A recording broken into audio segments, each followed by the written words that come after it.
The second core essential that you need to have in every one of your bug out bags is going to be a fire starting kit. A lot of people are under the misguided notion that you can only freeze to death if it drops below freezing, and that's not true.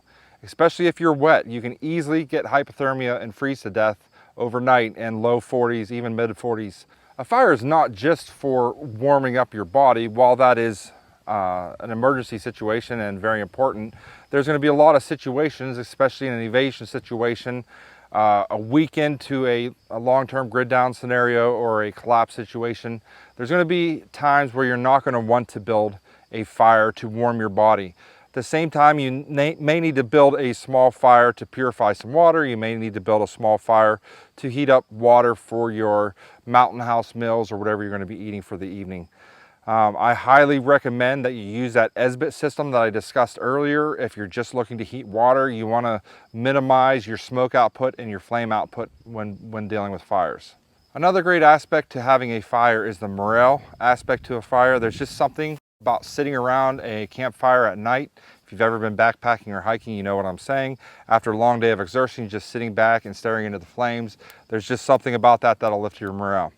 Now, it's important if you're going to be building a fire that you only do that day 1, day 2, possibly day 3 after a collapse situation, when things are still kind of sane and people haven't gone nuts yet. After that, day 4, day 5, anytime after that, only in extreme circumstances do you want to build a fire. The smoke from a fire, the smell, the glow of a fire at night will bring in desperate people like moths to a flame. And you don't want people approaching your camp at night when you can't see them approaching. So you want to minimize building an actual fire after day 3 or day 4. And it's not 72 hours, it's not 48 hours. A lot of people have different opinions on how fast things are going to fall apart. We're only going to know once it happens. Use your best judgment when deciding on when to build a fire. My personal fire starting kit, I keep in a small pouch.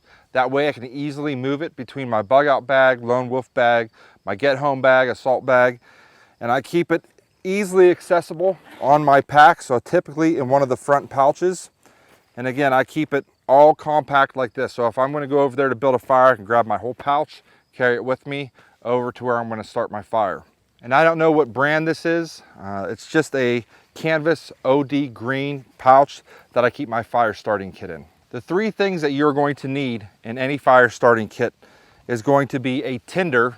That is a small material that is easily ignitable. That is going to be your fuel. You're going to need a heat source, a lighter, a metal match, something of that nature. And obviously for a fire you need oxygen. Inside my fire starting kit, I keep most of my items in a Ziploc bag just to help keep them from getting wet. The things that aren't in the Ziploc bag is I have a tube of fire paste here, Coughlin's brand fire paste, which is my go-to tinder. And I also have my Leatherman in my fire starting kit. When I open this Ziploc bag, what I carry in here are 2 full-size Bic brand lighters. It is important to buy Bic. Do not rely solely on your Bic lighter though. It is important that you have a way to start a fire without an actual lighter. Other than Bic brand lighters, a lot of people like a Zippo type lighter. Zippo lighters are fantastic and I highly recommend them for retreats in your bug out location. However, if you've ever had a Zippo lighter in a console of a car or something like that, and you pull it out where it hasn't been used for a long time, similar to maybe your bug out bag, and if there's been any kind of heat, the fuel in the Zippo lighter will evaporate. You could end up pulling that Zippo lighter out and not have any fuel in it. Now you could also carry a bottle of fuel with you, but that's just extra weight. Zippo lighters are heavier than Bic lighters. I'm not saying you can't use a Zippo lighter. I would recommend carrying cheap disposable Bic style lighters. As your backup ignition source to your Bic lighter, you must carry a metal match. A metal match, flint and steel, sometimes referred to as a ferro rod, is a way to get a good spark without the use of an actual lighter. Important thing to remember with a metal match is you could light 5,000 fires with a metal match. Your Bic lighters, you may get a couple hundred. So at some point you're going to run out of fluid in your lighters, and you definitely want to have a backup ignition source. Now this is a cheap Bear Grylls model. I also have a larger rod here. Comes with these things. I typically use my pocket knife when I'm starting a fire.